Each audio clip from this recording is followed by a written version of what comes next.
Hola de nuevo, mis queridos amigos y amigas. Hoy, bueno, pues tenemos una lectura especial del Padre Brown, ya que La Cruz Azul, que así es el título del relato, fue su primera aparición. Así que nada, vamos a leer también un poquito de historia. Vamos a ello. Bajo la cinta de plata de la mañana y sobre el brillante reflejo verde del mar, el barco llegó a la costa de Harwich y soltó, como enjambre de moscas, un montón de gente entre el cual ni se distinguía ni deseaba hacerse notar el hombre cuyos pasos vamos a seguir. Nada en él era extraordinario, salvo el ligero contraste entre su alegre y festivo traje y la seriedad oficial de su rostro. Vestía una chaqueta gris pálido, un chaleco blanco, y llevaba un sombrero de paja con una cinta de color azul grisáceo. Su rostro, delgado, resultaba trigueño, y se prolongaba en una barba negra y corta que le daba un aire español y hacía echar de menos la gorguera isabelina. Fumaba un cigarrillo con la parsimonia del hombre desocupado. Nada hacía presumir que aquella chaqueta ocultaba una pistola cargada, que en aquel chaleco blanco se escondía una placa de policía, que aquel sombrero de paja encubría una de las cabezas más brillantes de Europa, porque aquel hombre era nada menos que Valentín, jefe de la policía parisiense y el más famoso investigador del mundo. Venía de Bruselas a Londres para emprender la captura más importante del siglo. Flambeau estaba en Inglaterra. La policía de 3 países había seguido la pista al delincuente de Gante a Bruselas y de Bruselas a Holanda, y se sospechaba que trataría de ocultarse en Londres, aprovechando el trastorno que por entonces causaba en aquella ciudad la celebración del Congreso Eucarístico. No sería difícil que adoptara, para viajar, el disfraz de eclesiástico menor, o persona relacionada con el Congreso. Pero Valentín no sabía nada a ciencia cierta. Sobre Flambeau nadie sabía nada a ciencia cierta. Hace muchos años que este coloso del crimen desapareció súbitamente, tras haber tenido al mundo en vilo, y a su muerte, como a la muerte de Rolando, puede decirse que hubo un gran descanso en la tierra. Pero en sus mejores días, es decir, en sus peores días, Flambeau era una figura tan famosa internacionalmente como el Kaiser. Casi diariamente, los periódicos de la mañana anunciaban que había logrado escapar a las consecuencias de un delito extraordinario cometiendo otro peor. Era un gascón de estatura gigantesca y gran acometividad física. Sobre sus arranques de vigoroso temperamento se contaban las cosas más brutales. Un día cogió al juez de instrucción y lo puso cabeza abajo para despejarle la mente. Otro día corrió por la calle de Rivoli con un policía bajo cada brazo. Hay que hacerle justicia y decir que esta fantástica fuerza física normalmente la empleaba en ocasiones como las descritas que, aunque poco decentes, no eran sanguinarias. Sus delitos eran siempre hurtos ingeniosos y de alta categoría.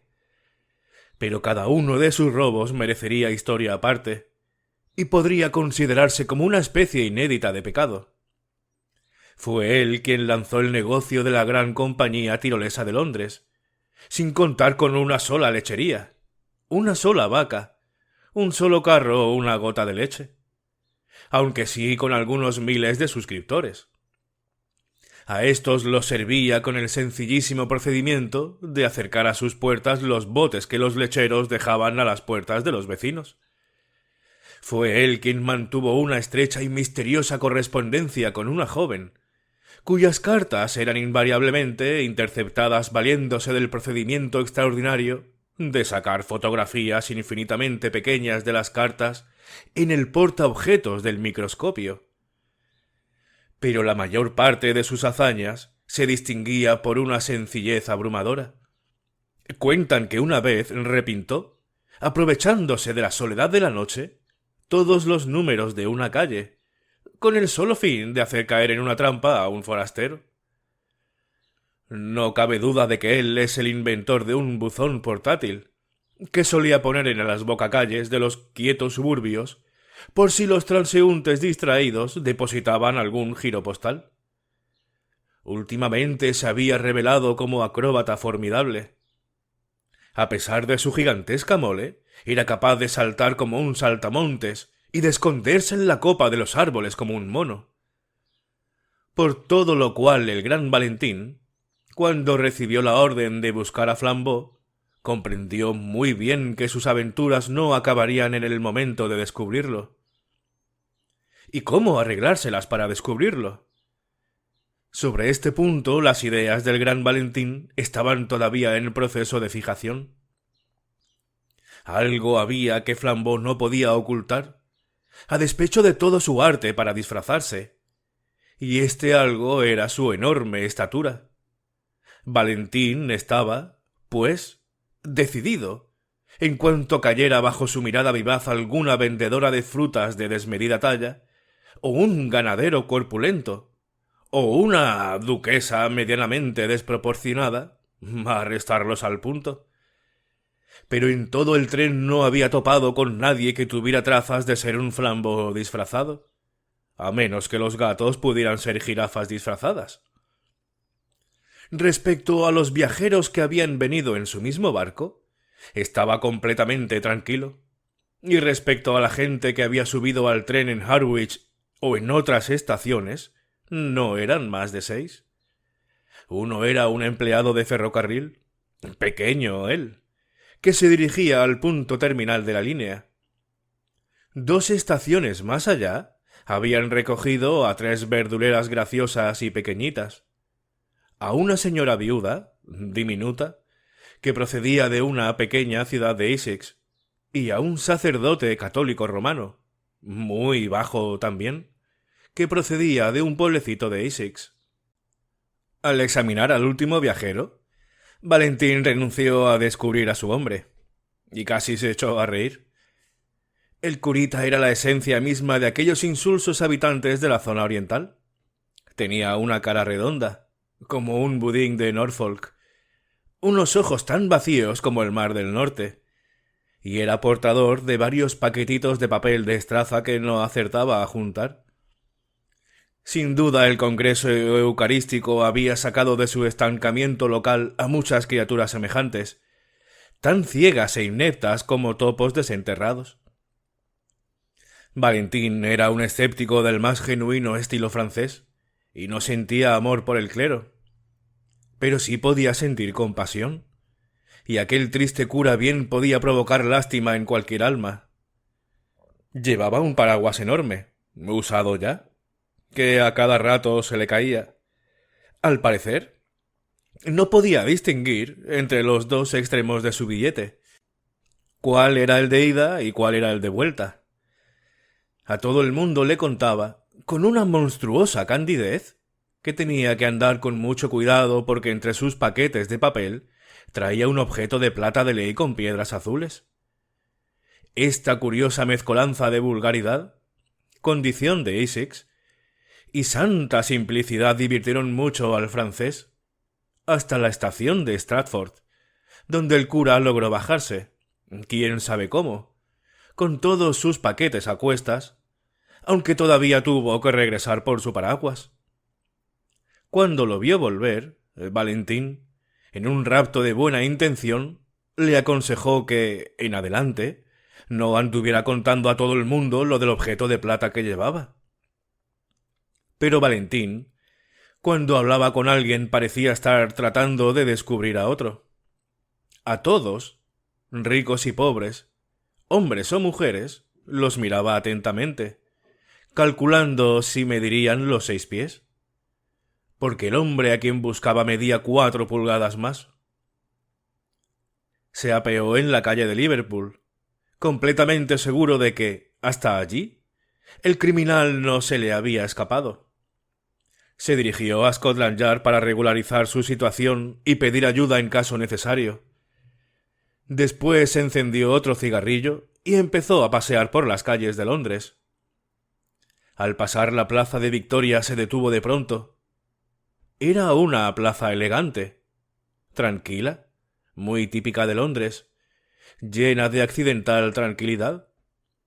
Las casas grandes y espaciosas que la rodeaban tenían aire, a la vez, de riqueza y soledad. El pradito verde que había en el centro parecía tan desierto como una verde isla del Pacífico. De las 4 calles que circundaban la plaza, una era mucho más alta que las otras, como para formar un estrado, y estaba rota por uno de esos admirables disparates de Londres, un restaurante que parecía extraviado en aquel sitio y venido del barrio de Soho. Era un objeto absurdo y atractivo, lleno de tiestos con plantas enanas y visillos listados de blanco y amarillo limón. Estaba muy por encima de la calle y, según los modos de construir habituales en Londres, un vuelo de escalones subía desde la vista hasta la puerta principal, casi como una escalera de incendio sobre la ventana de un primer piso. Valentín se detuvo, fumando, frente a los visillos listados, y se quedó un rato contemplándolos. Lo más increíble de los milagros está en que acontezcan. A veces se juntan las nubes del cielo para formar el extraño contorno de un ojo humano. A veces, en el fondo de un paisaje equívoco, un árbol asume la elaborada figura de un signo de interrogación. Yo mismo he visto estas cosas hace pocos días. Nelson muere en el instante de la victoria, y un hombre llamado Williams da la casualidad de que asesina un día a otro llamado Williamson. Suena como una especie de infanticidio. En suma, la vida posee cierto elemento de coincidencia fantástica, que la gente acostumbrada a contar solo con lo prosaico nunca percibe. Como lo expresa muy bien la paradoja de Poe, la prudencia debiera contar siempre con lo imprevisto. Arístides Valentín era profundamente francés, y la inteligencia francesa es especial y únicamente inteligencia. Valentín no era una máquina pensante. Insensata frase, hija del fatalismo y el materialismo modernos. La máquina solamente es máquina, por cuanto no puede pensar. Pero él era un hombre pensante y, al mismo tiempo, un hombre claro. Todos sus éxitos, tan admirables que parecían cosa de magia, se debían a la lógica, a ese razonamiento francés claro y lleno de sentido común. Los franceses electrizan al mundo, no lanzando una paradoja, sino realizando una evidencia. Y la realizan hasta el extremo que puede verse por la Revolución Francesa. Pero, por lo mismo que Valentín entendía el uso de la razón, palpaba sus limitaciones. Sólo el ignorante en motorismo puede hablar de motores sin petróleo. Sólo el ignorante en cosas de la razón puede creer que se razone sin sólidos e indisputables fundamentales principios. Y en este caso no había sólidos fundamentales principios. A Flambeau le habían perdido la pista en Harwich, y, si estaba en Londres, podría ser cualquiera, desde un gigantesco embaucador en los arrabales de Wimbledon hasta un gigantesco toastmaster del Hotel Petropole. Cuando solo contaba con noticias tan vagas, Valentín solía tomar un camino y un método que le eran propios. En casos como este, se abandonaba a lo imprevisto. En casos como este, cuando no era posible seguir un proceso racional, seguía, fría y cuidadosamente, el proceso de lo irracional. En vez de ir a los lugares más indicados, bancos, puestos de policía, sitios de reunión, Valentín acudía sistemáticamente a los menos indicados. Llamaba a las casas vacías, se metía por las calles sin salida, recorría todas las callejas bloqueadas de escombros, se dejaba ir por todas las transversales que le alejaban inútilmente de las arterias céntricas, y defendía muy lógicamente este procedimiento absurdo. Decía que, de tener alguna pista, nada hubiera sido peor que aquello. Pero, a falta de toda noticia, aquello era lo mejor, porque había al menos probabilidades de que la misma extravagancia que había llamado la atención del perseguidor hubiera impresionado antes al perseguido. El hombre tiene que empezar sus investigaciones por algún sitio, y lo mejor era empezar donde otro hombre pudo detenerse. El aspecto de aquella escalinata, la misma quietud y curiosidad del restaurante, en fin, todo aquello conmovió la romántica imaginación del policía y le sugirió la idea de probar fortuna. Subió las gradas y, sentándose en una mesa junto a la ventana, pidió una taza de café solo. Aún no había almorzado. Sobre la mesa, los restos de otros desayunos le recordaron su apetito. Pidió un huevo escalfado y procedió, pensativo, a endulzar su café, sin olvidar ni un momento a Flambeau. Recordó cómo Flambeau había escapado en una ocasión gracias a unas tijeras de uñas, y en otra gracias a un incendio. Otra vez, so pretexto de pagar por una carta sin franquear, y otra, poniendo a unos a ver por el telescopio un cometa que iba a destruir el mundo.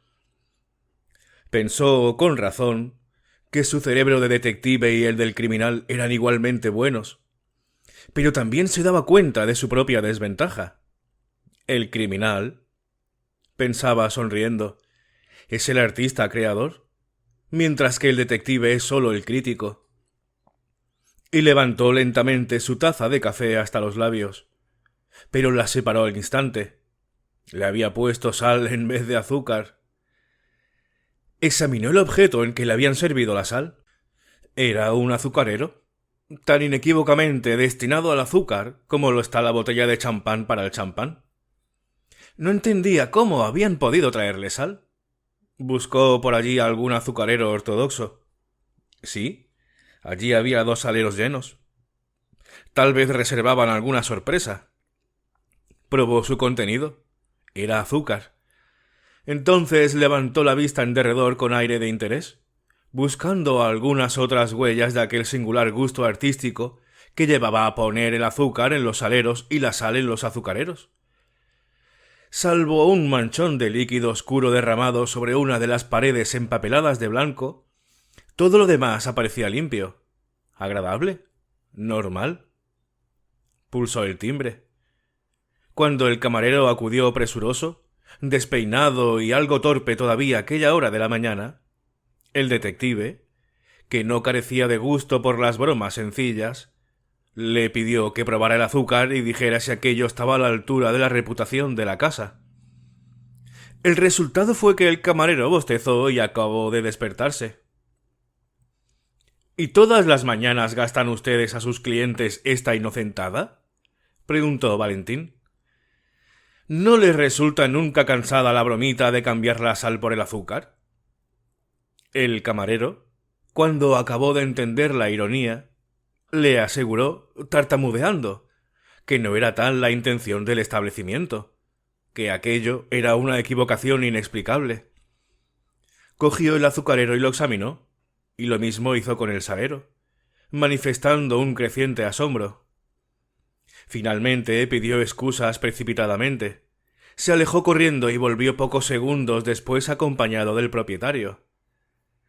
El propietario examinó los 2 recipientes y también se manifestó muy asombrado. De pronto, el camarero soltó un chorro inarticulado de palabras. Yo creo, dijo tartamudeando, que fueron esos 2 sacerdotes.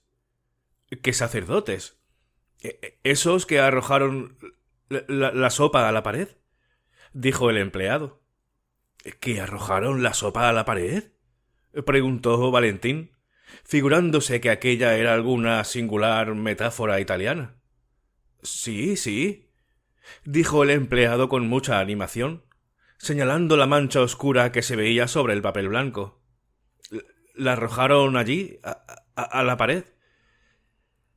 Valentín miró con aire de curiosidad al propietario. Este satisfizo su curiosidad con el siguiente relato. Sí, caballero, esa es la verdad, aunque no creo que tenga ninguna relación con lo de la sal y el azúcar. 2 sacerdotes vinieron muy temprano, en cuanto abrimos, y pidieron una sopa. Parecían gente muy tranquila y respetable. Uno de ellos pagó la cuenta y salió. El otro, que era más pausado en sus movimientos, estuvo algunos minutos recogiendo sus cosas y al rato salió también. Pero antes de hacerlo tomó deliberadamente la taza. No se la había bebido toda y arrojó la sopa a la pared. Yo y el camarero estábamos en el interior, así que apenas pudimos llegar a tiempo para ver la mancha en el muro y el salón ya completamente desierto. No es un daño muy grande, pero es una gran desvergüenza. Aunque quise alcanzar a los 2 hombres, ya estaban muy lejos.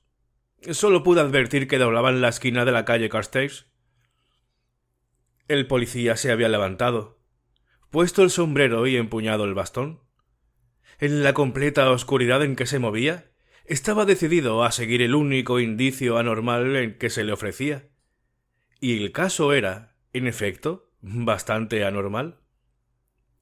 Pagó, cerró de golpe, tras de sí, la puerta de cristales y pronto había doblado también la esquina de la calle.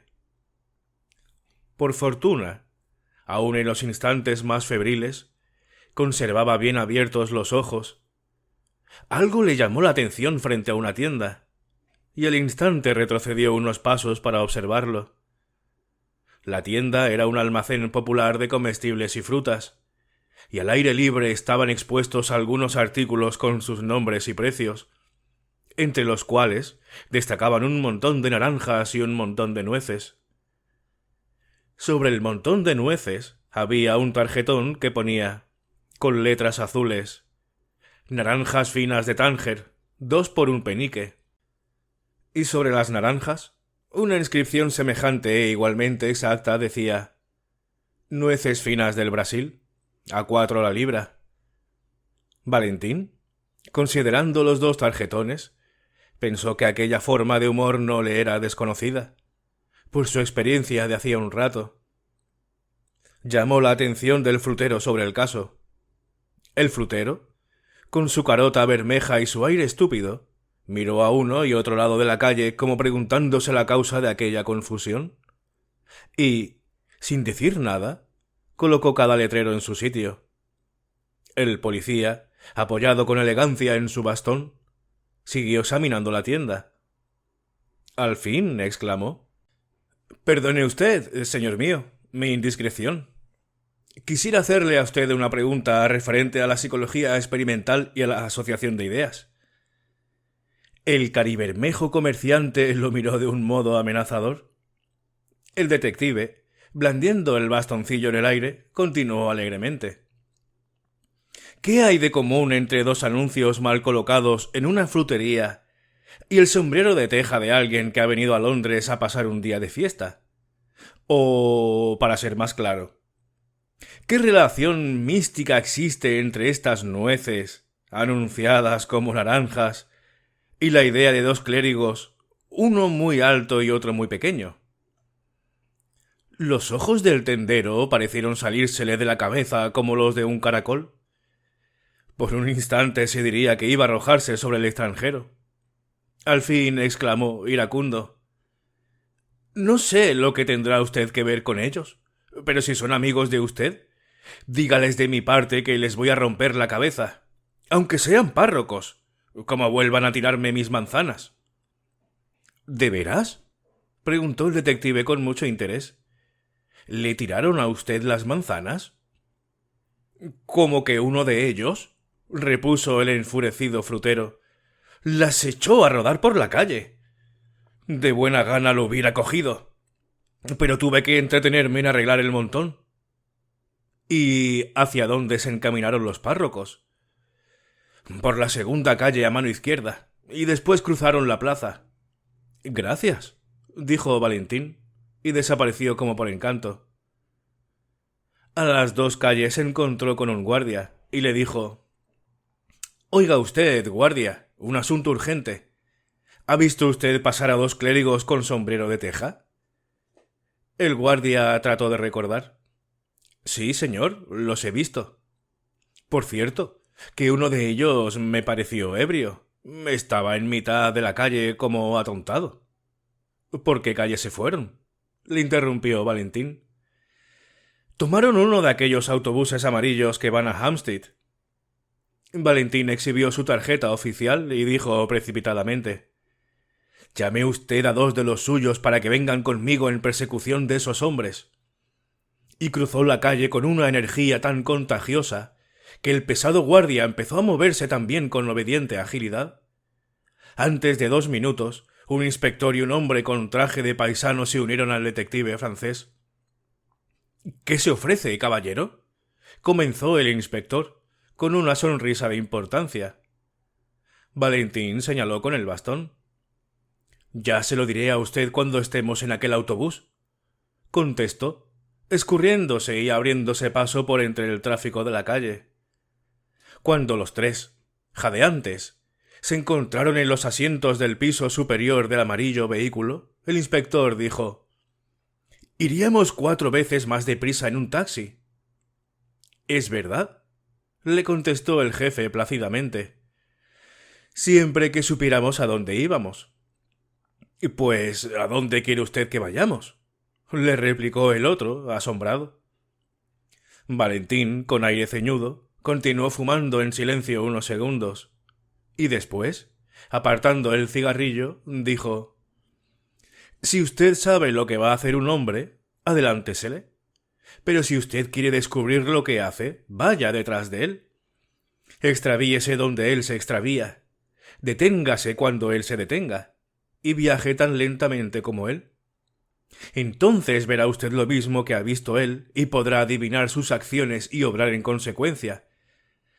Lo único que podemos hacer es tener los ojos bien abiertos para descubrir cualquier objeto extravagante». «¿Qué clase de objeto extravagante?». «Cualquiera», contestó Valentín, y se hundió en un obstinado mutismo. El autobús amarillo recorría las carreteras del norte. El tiempo transcurría, inacabable. El gran detective no podía dar más explicaciones, y acaso sus ayudantes empezaban a sentir una creciente y silenciosa desconfianza. ¿Acaso también empezaban a experimentar un apetito creciente y silencioso? Porque la hora del almuerzo había pasado ya, y las inmensas carreteras de los suburbios parecían alargarse cada vez más, como las piezas de un infernal telescopio. Era aquel uno de esos viajes en que el hombre no puede menos de sentir que se va acercando al término del universo, aunque poco después se da cuenta de que simplemente ha llegado a la entrada del parque de Tufnell. Londres se deshacía ahora en miserables tabernas y en repelentes andrajos de ciudad, y más allá volvía a renacer en calles altas y deslumbrantes y hoteles opulentos. Parecía aquel un viaje a través de 13 ciudades consecutivas.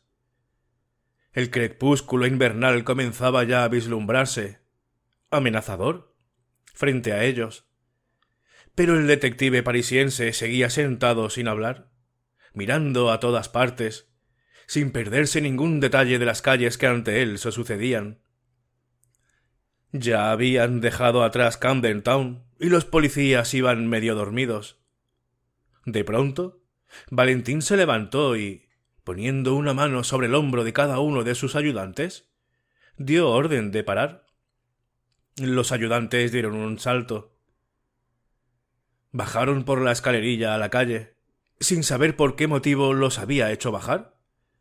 Miraron a su alrededor, como tratando de averiguar la razón, y Valentín le señaló triunfalmente una ventana que había a la izquierda, en un café suntuoso lleno de adornos dorados. Aquel era el departamento reservado a las comidas de lujo, y había un letrero que decía «Restaurante».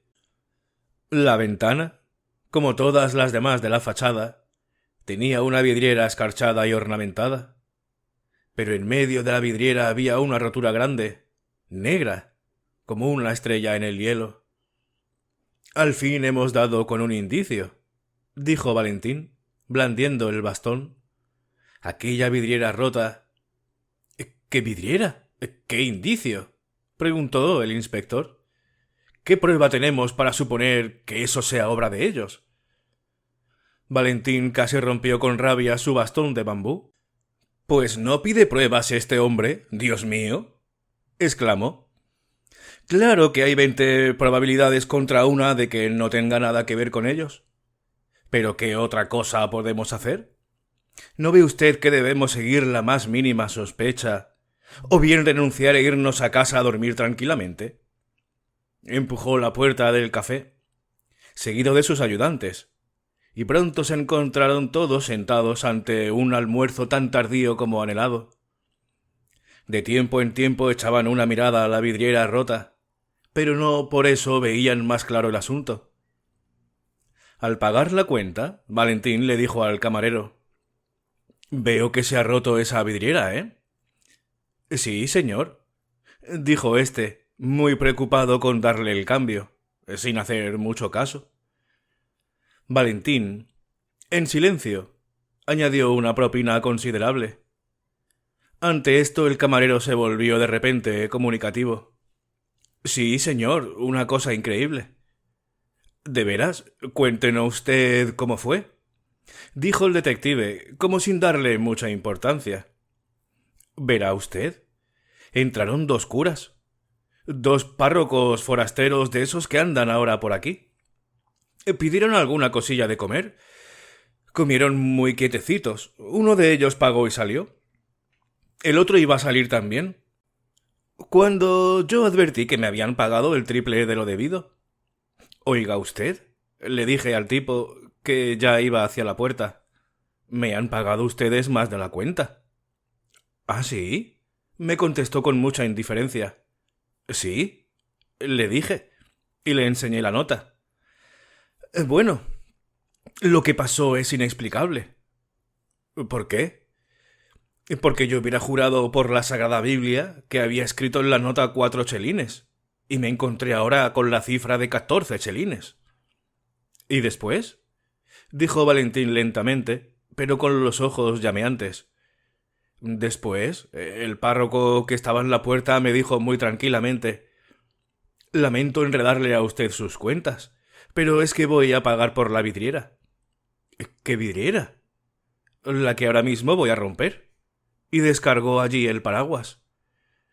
Los 3 lanzaron una exclamación de asombro y el inspector preguntó en voz baja: —¿Se trata de locos escapados del manicomio? El camarero continuó, complaciéndose manifiestamente en su extravagante relato.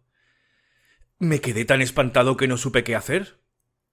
El párroco se reunió con su compañero y doblaron por aquella esquina, y después se dirigieron tan deprisa hacia la calle Bullock que no pude darles alcance aunque eché a correr tras ellos.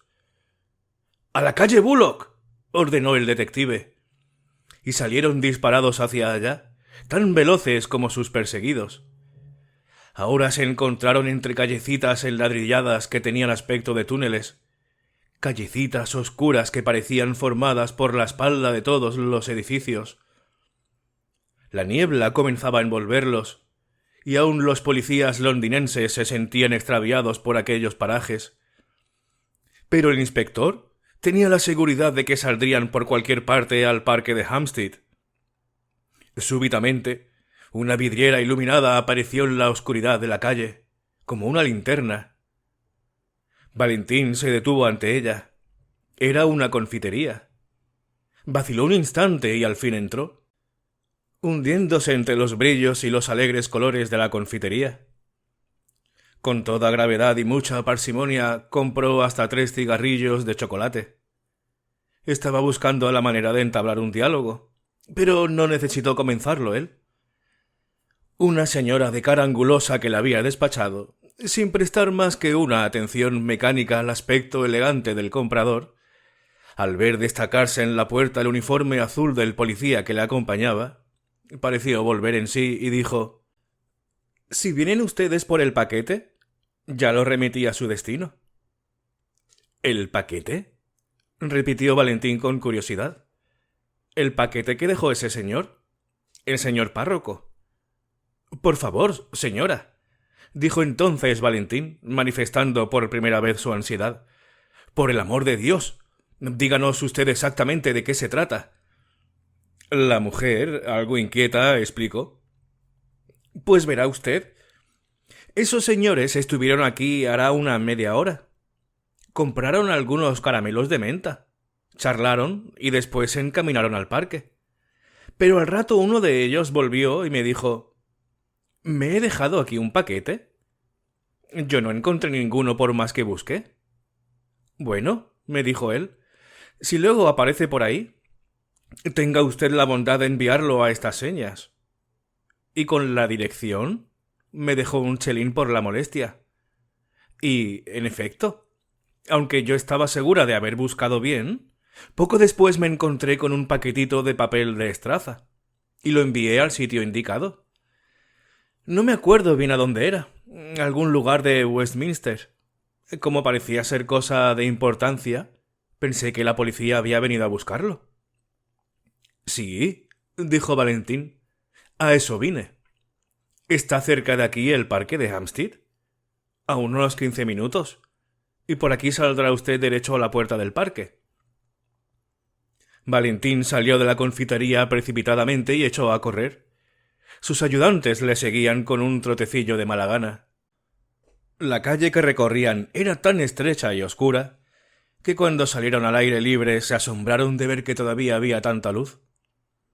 Una hermosa cúpula celeste, de color verde brillante, se hundía entre fulgores dorados, donde resaltaban las masas oscuras de los árboles, ahogadas en lejanías violetas. El verde fulgurante era ya lo bastante oscuro para dejar ver, como unos puntitos de cristal, algunas estrellas. Todo lo que aún quedaba de luz del día caía en reflejos dorados por los confines de Hampstead y por aquellas cuestas populares que reciben el nombre de Valle de la Salud. Los obreros, endomingados, aún no habían desaparecido. Quedaban, ya borrosas en la media luz, unas cuantas parejas por los bancos, y allá, a lo lejos, una muchacha se mecía, gritando en un columpio. En torno a la sublime vulgaridad del hombre, la gloria del cielo se iba haciendo cada vez más profunda y oscura. Y desde lo alto de la cuesta, Valentín se detuvo a contemplar el valle. Entre los grupitos negros que parecían irse deshaciendo a distancia, había uno, negro entre todos, que no parecía deshacerse. Un grupito de dos figuras vestidas con hábitos clericales. Aunque estaban tan lejos que parecían insectos, Valentín pudo darse cuenta de que una de las dos figuras era más pequeña que la otra. Y aunque el otro hombre andaba algo inclinado, como hombre estudioso, como si tratara de no hacerse notar, a Valentín le pareció que bien podía medir 6 pies de talla. Apretó los dientes y, cimbreando su bastón, se encaminó hacia allí con impaciencia. Cuando logró disminuir la distancia y las dos figuras negras se agrandaron cual con ayuda de un enorme microscopio, notó algo más, algo que le sorprendió mucho, aunque, en cierto modo, ya lo esperaba. Fuera quien fuera el mayor de los dos, no cabía duda respecto a la identidad del menor. Era su compañero del tren de Horwich, aquel cura pequeñín y regordete de Essex, a quien él había aconsejado que no anduviera diciendo lo que llevaba en sus paquetitos de papel de estraza. Ahora, hasta dónde podía llegar, por fin todo se presentaba racionalmente. Valentín había logrado averiguar aquella mañana que un tal padre Brown, que venía de Essex, traía consigo una cruz de plata con zafiros, reliquia de considerable valor, para mostrarla a los sacerdotes extranjeros que asistían al Congreso. Aquel era, sin duda, el objeto de plata con piedras azules, y el padre Brown, sin duda, era el mismo diminuto paleto que venía en el tren. No había nada de extraño en el hecho de que Flambeau tropezara con la misma extrañeza en la que Valentín había reparado. A Flambeau no se le escapaba nada de cuanto pasaba junto a él, y nada de extraño tenía el hecho de que, al oír hablar Flambeau de una cruz con zafiros, se le ocurriera robársela. Aquello era lo más natural del mundo. y seguro que Flambeau se saldría con la suya, teniendo que habérselas con aquel pobre cordero del paraguas y los paquetitos. Era el tipo de hombre con quien todo el mundo puede hacer lo que le venga en gana, atarlo con una cuerda y llevárselo hasta el Polo Norte. No era de extrañar que un hombre como Flambeau, disfrazado de cura, hubiera logrado arrastrarlo hasta Hampstead Heath. La intención delictiva era manifiesta, y el detective compadecía al pobre curita desamparado, y casi despreciaba a Flambeau por encarnizarse en víctima tan indefensa. Pero cuando Valentín recorría la serie de hechos que le habían llevado al éxito de sus pesquisas, en vano se atormentaba tratando de descubrir en todo el proceso el menor atisbo de razón. ¿Qué tenía en común el robo de una cruz de plata y piedras azules con el hecho de arrojar sopa a una pared? ¿Qué relación había entre esto y el llamar nueces a las naranjas, o el pagar de antemano los cristales que se van a romper? Había llegado al término de la caza, pero no sabía por qué caminos. Cuando fracasaba, que era raramente, solía dar siempre con la clave del enigma, aunque perdía al delincuente. Aquí había cogido al delincuente, pero la clave del enigma se le escapaba. Las dos figuras a las que seguían se deslizaban como moscas negras sobre una colina verde. Aquellos hombres parecían enfrascados en una animada charla, y tal vez no se daban cuenta de a dónde iban, pero ciertamente se encaminaban a lo más agreste y apartado del parque.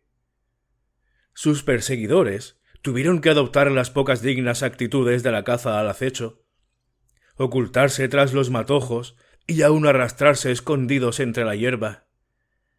Gracias a este desagradable procedimiento, los cazadores lograron acercarse a la presa lo bastante para oír el murmullo de la discusión, pero no lograban entender más que la palabra razón, frecuentemente repetida por una voz chillona casi infantil. Luego, la presa se perdió en un desnivel y tras un muro de espesura. Pasaron 10 minutos de angustia antes de que lograran verlos de nuevo, reapareciendo sobre la cima de una loma que dominaba un anfiteatro, el cual, a esas horas, era un escenario desolado bajo las últimas claridades del sol. En aquel sitio ostensible, aunque agreste, había, debajo de un árbol, un banco de madera desvencijado. Allí se sentaron los dos curas, siempre discutiendo con mucho ánimo. Todavía el suntuoso verde y oro era perceptible hacia el horizonte, pero ya la cúpula celeste había pasado del verde brillante al azul brillante, y las estrellas se destacaban más y más como joyas sólidas. Por señas, Valentín indicó a sus ayudantes que procuraran acercarse por detrás del árbol sin hacer ruido. Allí lograron, por primera vez, oír las palabras de aquellos extraños clérigos. Tras haber escuchado unos 2 minutos, se apoderó de Valentín una duda atroz. No había arrastrado a los 2 policías ingleses hasta aquellos nocturnos parajes para una empresa tan loca como sería la de buscar higos entre los cardos. Porque aquellos 2 sacerdotes hablaban realmente como verdaderos sacerdotes, piadosamente, con erudición y compostura, acerca de los más abstrusos enigmas teológicos. El curita de Essex hablaba con la mayor sencillez, con la cara vuelta hacia las nacientes estrellas. El otro inclinaba la cabeza, como si fuera indigno de contemplarlas. Pero no hubiera sido posible escuchar una charla más clerical e ingenua en ningún blanco claustro de Italia o ninguna oscura catedral española. Lo primero que oyó fue el final de una frase del padre Brown, que decía que era lo que en la Edad Media querían decir con aquello de los cielos incorruptibles. El sacerdote alto movió la cabeza y repuso: «Oh, sí, los modernos infieles apelan a su razón, pero ¿quién puede contemplar estos millones de mundos sin sentir que hay todavía universos maravillosos donde tal vez nuestra razón resulte irracional? No, dijo el otro. La razón siempre es racional. Aun en el limbo. Aun en el último extremo de las cosas. Ya sé que la gente acusa a la Iglesia de rebajar la razón, pero es al contrario. La Iglesia es la única que, en la tierra, hace de la razón un objeto supremo. La única que afirma que Dios mismo está sujeto a la razón. El otro levantó la austera cabeza hacia el cielo estrellado e insistió. Sin embargo, ¿quién sabe si en este infinito universo... ¿Infinito? Solo físicamente, dijo el curita agitándose en el asiento. Pero no infinito en el sentido de que pueda escapar a las leyes de la verdad. Valentín, detrás del árbol, crispaba los puños con muda desesperación. Ya le parecía oír las burlas de los policías ingleses a quienes había arrastrado en tan loca persecución, solo para hacerles asistir al chismorreo metafísico de los dos viejos y amables párrocos. En su impaciencia, no oyó la elaborada respuesta del cura gigantesco, y cuando pudo oír otra vez, el padre Brown estaba diciendo: «La razón y la justicia imperan hasta en la estrella más solitaria y más remota. Mire usted las estrellas. ¿No es verdad que parecen como diamantes y zafiros? Imagínese usted la geología, la botánica más fantástica que se le ocurra. Piense usted que allí hay bosques de diamantes con hojas de brillantes. Imagine usted que la luna es azul, que es un zafiro elefantino. Pero no se imagine usted que esta astronomía frenética pueda afectar a los principios de la razón y de la justicia. En llanuras de ópalo, como en arrecifes de perlas, siempre se encontrará usted con la sentencia: ¿no robarás? Valentín estaba a punto de cesar en aquella actitud vergonzosamente violenta y alejarse sigilosamente, confesando aquel gran fracaso de su vida. Pero el silencio prolongado del sacerdote gigantesco le impresionó de tal modo que quiso esperar su respuesta. Cuando éste se decidió por fin a hablar, dijo simplemente, inclinando la cabeza y apoyando las manos en las rodillas: «Bueno, yo creo, con todo, que ha de haber otros mundos superiores a la razón humana. Impenetrable es el misterio del cielo, y ante él humillo mi frente». Y después, siempre en la misma actitud, y sin cambiar el tono de voz, añadió: «Vamos, deme usted ahora mismo la cruz de zafiros que trae. Estamos solos, y puedo destrozarlo a usted como a un muñeco». La voz y la actitud inmutables añadieron una extraña violencia a aquel chocante cambio de asunto. El guardián de la reliquia apenas volvió la cabeza. Parecía seguir contemplando las estrellas. Tal vez no entendió, tal vez entendió, pero el terror lo había paralizado. «Sí», dijo el sacerdote gigantesco sin inmutarse. «Sí, yo soy Flambeau». Y tras una pausa añadió: «Vamos, ¿quiere usted darme la cruz?» «No», dijo el otro, y aquel monosílabo tuvo una extraña sonoridad. Flambeau depuso entonces sus pretensiones pontificales. El gran ladrón se recostó en el respaldo del banco y rió en tono bajo pero prolongadamente. «No», dijo, «no va usted a dármela. Orgulloso prelado. No va usted a dármela. Célibe borrico. ¿Quiere usted que le diga por qué? Pues porque ya la tengo en el bolsillo del pecho». El hombrecillo de Essex volvió hacia él, en la penumbra, una cara que debió de reflejar el asombro, y con la tímida sinceridad del secretario privado exclamó: «Pero... ¿está usted seguro?» Flambeau aulló con deleite. «Verdaderamente», dijo, «es usted tan divertido como una farsa en 3 actos. Sí, hombre de Dios, estoy totalmente seguro. He tenido la buena idea de hacer una falsificación del paquete, Y ahora, amigo mío, usted se ha quedado con el duplicado y yo con la alhaja. Una estratagema muy antigua, padre Brown, muy antigua. Sí, dijo el padre Brown alisándose los cabellos con el mismo aire distraído. Ya he oído hablar de ella. El coloso del crimen se inclinó entonces hacia el rústico sacerdote con un interés repentino. ¿Usted ha oído hablar de ella? ¿Dónde? Bueno, dijo el hombrecillo con mucha candidez. Ya comprenderá usted que no voy a decirle el nombre. Se trata de un penitente, ¿sabe usted?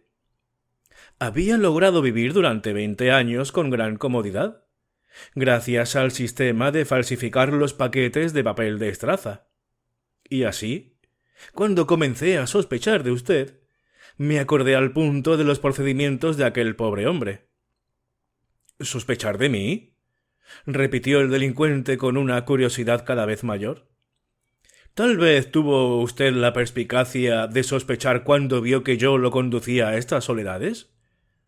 No, no, dijo Brown, como quien pide excusas. No, verá usted. Yo comencé a sospechar de usted en el momento en que nos encontramos por primera vez, debido al bulto que hace en su manga el brazalete de la cadena que suele usted llevar. Pero, ¿cómo demonios ha oído usted hablar siquiera del brazalete? ¿Qué quiere usted? Nuestro pobre rebaño, dijo el padre Brown, arqueando las cejas con aire indiferente. Cuando yo era cura en Hartlepool, había allí 3 con el brazalete. De modo que, habiendo desconfiado de usted desde el primer momento, como usted comprenderá, quise asegurarme de que la cruz quedaba a salvo de cualquier contratiempo. Y hasta creo que me he visto en el caso de vigilarlo a usted, ¿sabe? Finalmente, vi que usted cambiaba los paquetes. Y entonces, vea usted, yo los volví a cambiar. Y después dejé el verdadero por el camino. ¿Qué lo dejó usted? Repitió Flambeau.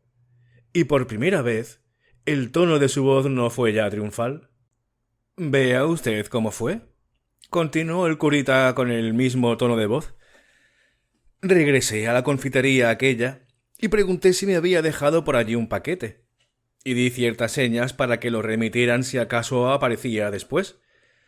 Yo sabía que no me había dejado antes nada, pero cuando regresé a buscarlo lo dejé realmente. Así, en vez de correr tras de mí con el valioso paquete, a estas horas lo han enviado a casa de un amigo mío que vive en Westminster. Y luego añadió, amargamente, también esto lo aprendí de un pobre sujeto que había en Hartlepool. Tenía la costumbre de hacerlo con las maletas que robaba en las estaciones. Ahora el pobre está en un monasterio. Oh, tiene uno que aprender muchas cosas, ¿sabe usted?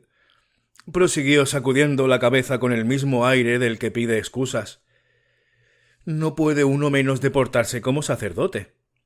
La gente viene a nosotros y nos lo cuenta todo. Flambeau sacó de su bolsillo un paquete de papel de estraza y lo hizo a pedazos. No contenía más que papeles y unas barritas de plomo. Saltó sobre sus pies revelando su gigantesca estatura y gritó: «No le creo a usted. No puedo creer que un patán como usted sea capaz de eso». «Yo creo que trae consigo la pieza, y si usted se resiste a dármela, ya ve usted, estamos solos, la tomaré por la fuerza». «No», dijo con naturalidad el padre Brown, y también se puso en pie. «No la tomará usted por la fuerza. Primero, porque realmente no la llevo conmigo, y segundo, porque no estamos solos».